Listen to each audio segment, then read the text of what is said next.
Imagine a silent killer that's haunted people for thousands of years, striking without warning, stealing breath and too often lives. It isn't a modern menace, it's an ancient enemy, pneumonia. Today we're tracing its dark story, from mystery and superstition to modern medicine's tools. Stay with me. The story of pneumonia is as gripping as it is vital. Our story starts not in a modern lab, but in the cradle of Western medicine, nearly 2.5 millennia ago. On the Greek island of Kos, Hippocrates, the father of medicine, carefully recorded his patients' illnesses. In his collected works, he described a terrifying illness in striking detail. Violent cough, breath coming in ragged, desperate gasps, a sharp, stabbing pain in the side, fever, and sputum tinged a rust-colored hue. For many, that cluster of signs was a death sentence. He gave it a name drawn from the Greek for lung. He called it pneumonia. He'd named the battleground, the lungs, but not the attacker. The enemy was invisible, striking healthy and sick alike, its origins a mystery. Without germ theory, doctors blamed an imbalance of the body's 4 humours. The battle had a name, but the foe remained a ghost. For more than 1,000 years, little changed. The shadow of pneumonia lingered across empires and ages. Then, in the 12th century, another brilliant medical mind emerged, Moses Maimonides, a towering figure of the Islamic Golden Age, a physician, philosopher, and scholar in Cordoba and Cairo. He too faced this deadly foe. In his writings, he set down clinical descriptions of respiratory distress so sharp they still resonate with modern diagnosticians. Heaviness in the chest, difficulty of breathing, and the fever that accompanied what he called an apostomy of the lung, an abscess. His clear-eyed notes were a beacon of reason in a pre-scientific world, yet the treatments remained tragically limited. The enemy was still a phantom. Following Galen's ancient doctrines, physicians tried to rebalance the humours, bleeding patients to remove excess blood, applying herbal poultices to draw out sickness, and turning to fervent prayer when nothing else worked. The true nature of the foe would take centuries to uncover, and pneumonia stayed a feared killer throughout the ancient and medieval world. The 19th century brought a new kind of revolution, not industry, but sight. As germ theory took hold, scientists leaned over simple microscopes and searched for the culprits behind infection. In pneumonia, they saw something chilling, bacteria invading the delicate tissue of the lungs. In 1875, the German-Swiss pathologist Edwin Klebs was among the first to note these organisms. Then came the breakthrough. In 1881, working independently, George Sternberg in the United States and Louis Pasteur in France isolated the same lancet-shaped diplococcus. It was Streptococcus pneumoniae, the pneumococcus. At last, the invisible enemy had a name and a face. Understanding shifted from vague constitutional failure to a direct microbial attack. In 1884, Hans Christian Gram added a practical tool. His stain turned the thick-walled pneumococcus a deep violet, letting doctors quickly tell it apart from other bacteria. The picture kept widening. Carl Friedlander identified another cause, Klebsiella pneumoniae, proving the enemy wasn't just one organism. Even as bacteria were unmasked, the story twisted. Some cases, called atypical, didn't respond to early antibacterial treatments. The symptoms were different. The course was odd. The cause stayed unclear for years. Then in 1938 came a turning point.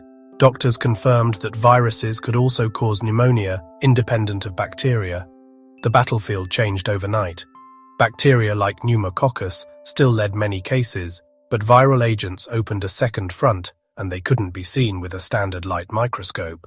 In rarer cases, especially in people with weakened immunity, fungi joined the attack. The single diagnosis of pneumonia gave way to a broader truth. It isn't one disease, but a dangerous syndrome, the final common pathway for multiple microbial foes. Before antibiotics, pneumonia was called the captain of the men of death. Families often lost loved ones to this relentless illness. During the 1918 influenza pandemic, pneumonia was behind many deaths. Without effective treatment, entire populations were left vulnerable. For centuries, a pneumonia diagnosis meant likely death. Doctors could only watch. Then the 20th century changed everything. Early chemicals hinted at a cure, but the true leap came in 1935, when Gerhard Domach's sulfonamides became the first drugs to reliably halt bacterial infections. Next, Alexander Fleming's chance finding became a miracle through Howard Florey and Ernst Chain. In 1941, their first clinical use of penicillin was revolutionary. At last, doctors had a powerful weapon against bacterial pneumonia, and case fatality rates plunged. But bacteria fought back. By the late 1960s, penicillin-resistant strains of pneumococcus had emerged, a stark lesson in evolution's force. The arms race between medicine and microbe continues, and antibiotics still can't treat pneumonia caused by viruses. With resistance rising, medicine turned to prevention, harnessing the body's own defenses.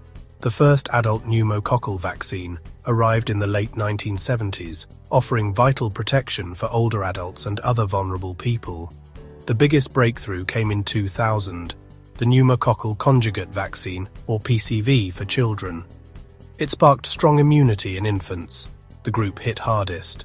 The impact was dramatic. It protected individual children and created herd immunity, sharply cutting transmission.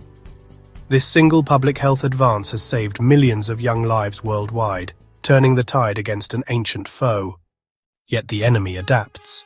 Antibiotic resistance, uneven vaccine access, and poverty still drive millions of deaths, especially among children and older people in low-income countries. But there is real hope. Better diagnostics, vaccination, and practical public health campaigns are saving lives every day. Pneumonia is one of humanity's oldest battles, a tale of fear, discovery, tragedy, and hope. Since Hippocrates first noted its harsh cough and fever, it has stalked us in silence.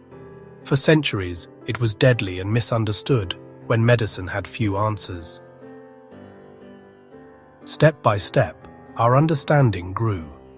In the 19th century, scientists identified bacteria like Streptococcus pneumoniae, shifting pneumonia from superstition to science and opening paths to treatment.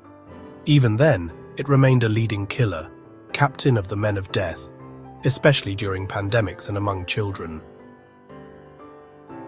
The 20th century brought real hope. Penicillin turned many cases from fatal to treatable, and vaccines drove rates down. Yet the challenge persists where healthcare is limited and resistance rises. Today, pneumonia is both progress achieved and a call to act. It shows what science, medicine, and global cooperation can do. It's a testament to human resilience and innovation. As the fight continues, each discovery brings us closer to ending this ancient threat. This is the ongoing story of pneumonia, an invisible enemy made conquerable by human spirit and scientific progress. If you enjoyed today's topic, hit subscribe for quick curiosity-driven history.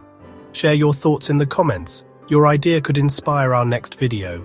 Join the summary cave and be part of the discovery.